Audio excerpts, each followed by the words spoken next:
Americans have called upon us to marshal the forces of decency, the forces of fairness, the battle to achieve racial justice and root out systemic racism in this country.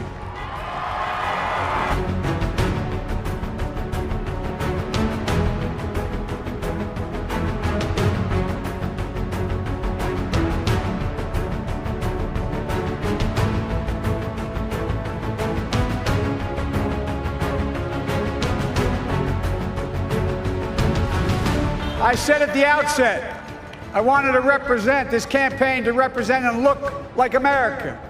We've done that.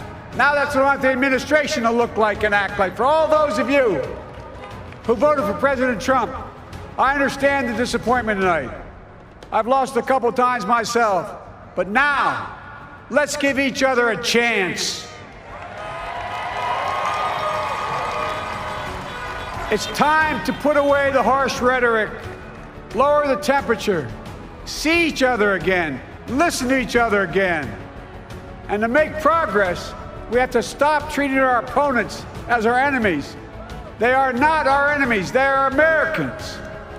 I'm proud of the campaign we built and ran. I'm proud of the coalition we put together, the broadest and most diverse coalition in history. Democrats, Republicans, independents, progressives, moderates, conservatives, young, old, urban, suburban, rural, gay, straight, transgender, white, Latino, Asian, Native American. I mean it, especially those moments, and especially those moments when this campaign was at its lowest ebb. The African-American community stood up again for me.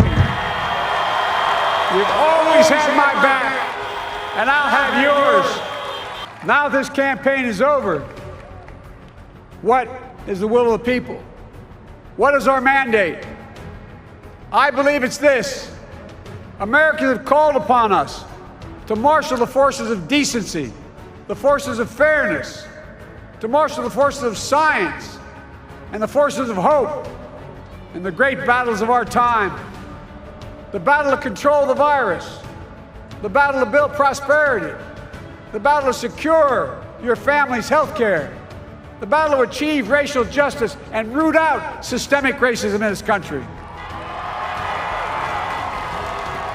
And the battle to save our planet by getting climate under control.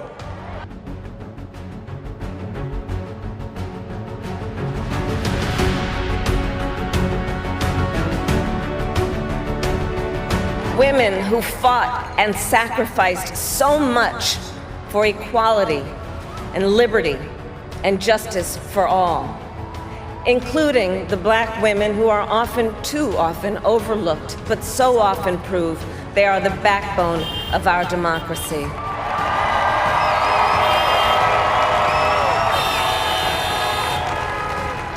All the women who have worked to secure and protect the right to vote for over a century, 100 years ago with the 19th Amendment, 55 years ago with the Voting Rights Act, and now in 2020 with a new generation of women in our country who cast their ballots and continued the fight for their fundamental right to vote and be heard.